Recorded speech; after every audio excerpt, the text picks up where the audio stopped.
Once a month, Paula Pant, host of the Afford Anything podcast, answers voicemail questions the listeners send in. Here's one now.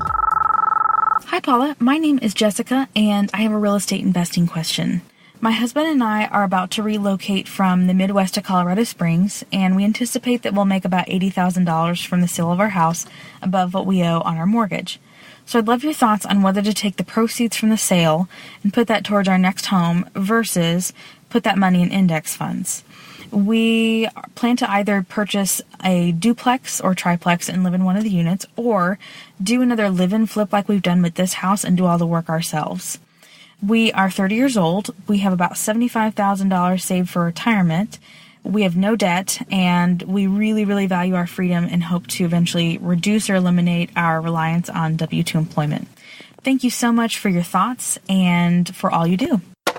Jessica, congratulations on moving to Colorado Springs. That is a beautiful city. So there are actually two questions inside of this. Question number one is, should you pursue a real estate investment in Colorado Springs? And question number two is, if you do so, should that $80,000 go towards it?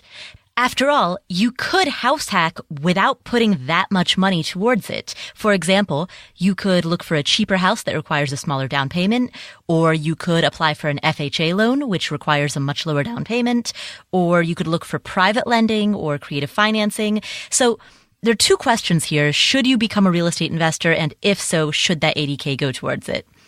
The short answer, in your specific situation, what would I do? I would invest in real estate in Colorado Springs, assuming, I haven't studied that market, but assuming that the numbers work. Given that you're owner-occupants, I would be opting for putting as little money into the deal as possible so that you can then do both. Because you're owner-occupants, you're going to be able to qualify for the lowest interest rate mortgages on the market. Therefore, I would try to take out an FHA loan, in which case you only have to put as little as 3.5% down, or even if you wanted to take out a loan with a 20% down payment, I wouldn't put in any more than 20. Now, I looked up the median home price in Colorado Springs, and it is $258,000, which means that even if you made a 20% down payment, you'd still have about $30,000 left over, assuming that you walk away with $80,000. That means that you would be able to do both. You could have your cake and eat it too, or in this case, have your rental property and invest in index funds as well. Now, let me give a little bit of context here for the sake of everybody listening. So your goal, it sounds like, is to reach financial independence. In order to do that, your investments need to generate enough income that you could live off of those. Now, assets generally, any asset, whether it's stocks or index funds or even ownership in a business, assets tend to gain value in two major ways. One is capital appreciation, which means that the value of the asset itself increases over time. And the other is the dividend or income stream that that asset generates. So if it's a business that you own, it's the income stream that kicks off from that business. If it is a stock, that would be the dividend. And if it's a rental property, that dividend is the unleveraged net operating income that comes from your rents. So, generally speaking, index funds are an appreciation play, whereas rental properties are more of a dividend play. And what I mean by that is that historically, index funds have gained most of their value through long-term capital appreciation. They may generate 1 or 2% in dividends, but the rest is long-term appreciation. And of course, reinvesting those dividends helps with your overall growth, but that's true no matter what asset you own. But broadly speaking, index funds gain most of their value from the asset itself gaining value over time. Rental properties, on the other hand, are a dividend play in that the primary value that you derive from them, or at least that you can reliably anticipate deriving from them, is the income stream relative to the value of the asset. Now, that income stream is referred to as the cap rate. The cap rate on a property is analogous to the dividend on a stock. The total return that a rental property generates is the cap rate plus the appreciation. So I'm throwing all of that out there as general background on how to think about a comparison between a rental property and an index fund. The fundamental underlying question is, are you chasing long-term growth or are you chasing an income stream? And if you want financial independence, then chasing an income stream could get you there faster, as long as you have the discipline to reinvest those dividends. So you could take the income that comes from your rental property, invest that into index funds, and as long as you are diligently reinvesting the money that is coming off of your investments, you're gaining that compounding interest, and that's how it gets you there faster. Let me give an example, because I'm not sure. Again, I'm sitting alone in my closet and I can't see any feedback, any from facial expressions from anybody, so I have no idea if what I'm saying is making sense right now. So let me walk through an example. Let's say that in order to reach financial independence, you need to generate $40,000 per year as living expenses. Now, let's say, just hypothetically, you have $1 million in cash laying around. Congratulations. Drinks are on you. If you put that $1 million into index funds, let's say that the index funds as an aggregate generate a dividend payout of about 2 to 3%. That's between $20,000 to $30,000 per year on $1 million in cash worth of investments. That's not a huge amount of money. Now, that being said, those index funds historically are likely to appreciate at about an overall 8-ish% over the long term. There's some debate. Some people say 9%. Some people say Warren Buffett says that you can expect 7% moving forward. So people like to debate about what that number is, anywhere between the 7 to 9% range. I like to use 8% just as a reasonable ballpark, looking at historic averages. So TLDR, index funds are appreciating, but the dividend, the actual income that they're kicking off is only about 2 to 3%, so $20,000 to $30,000 per year, which means that you have to pull from some of that principal in order to get the $40,000 that you need to be financially independent. Now, that's probably not going to be a problem, because as a general rule of thumb, most of the research indicates that a person can safely withdraw about 4% of their overall portfolio, which is $40,000 in this example, per year, and have a reasonable likelihood of not outliving their money. But the point that I'm trying to illustrate is that the income that's specifically kicked off by those investments is not in and of itself enough to cover your cost of living, because the income generated from an index fund is not the primary way in which that index fund gains value.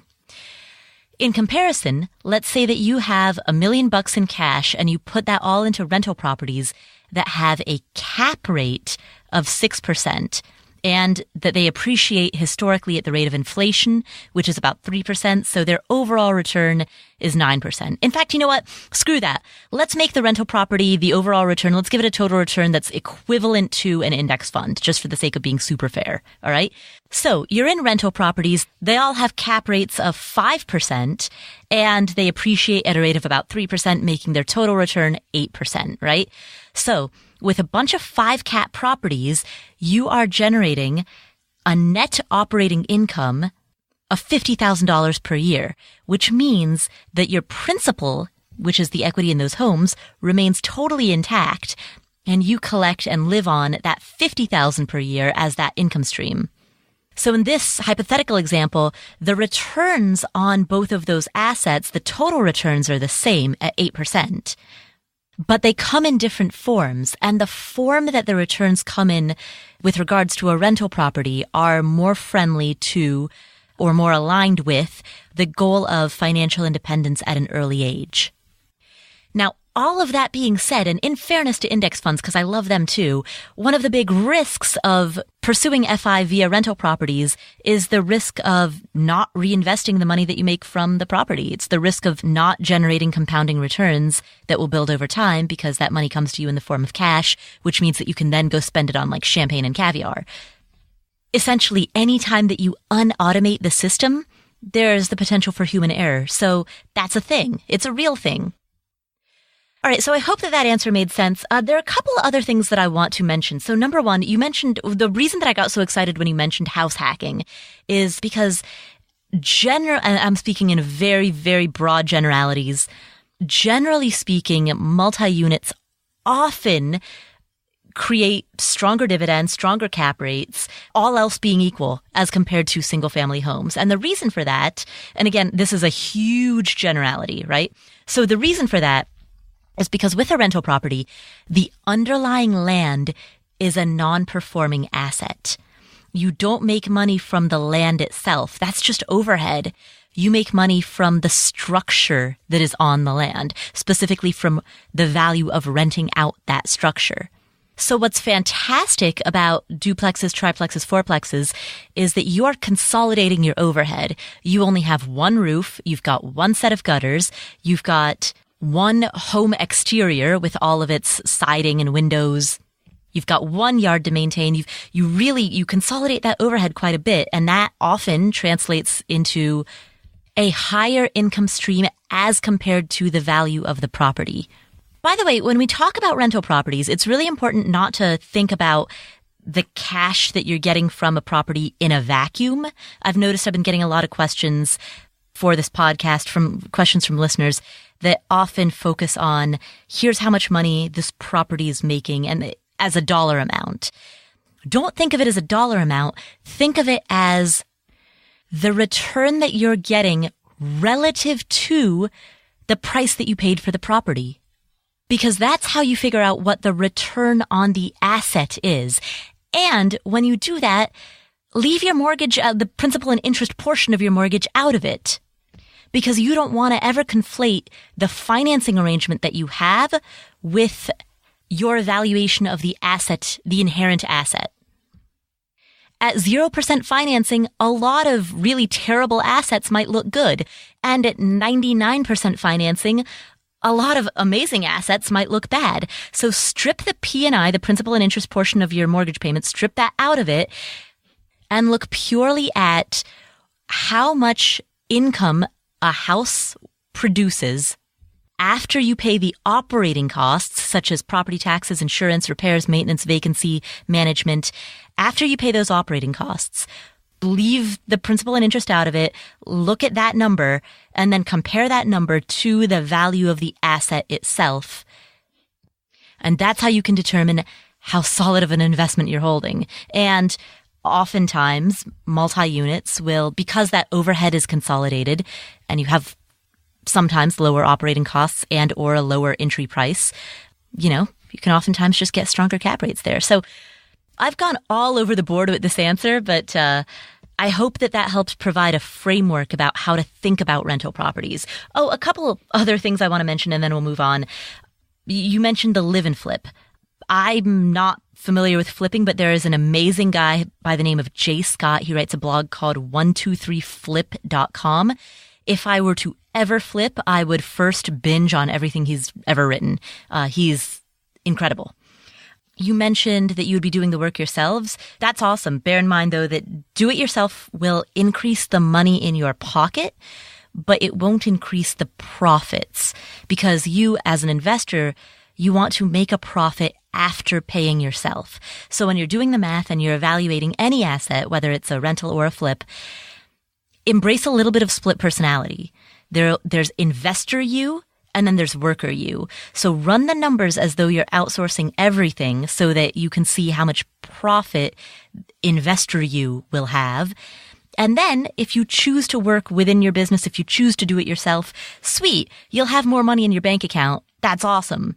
But just make sure that when you are you're doing the math, make sure that you're doing an apples to apples comparison. And the final thing that I wanted to mention, you said that you expect to walk away with about $80,000 after paying off the existing mortgage.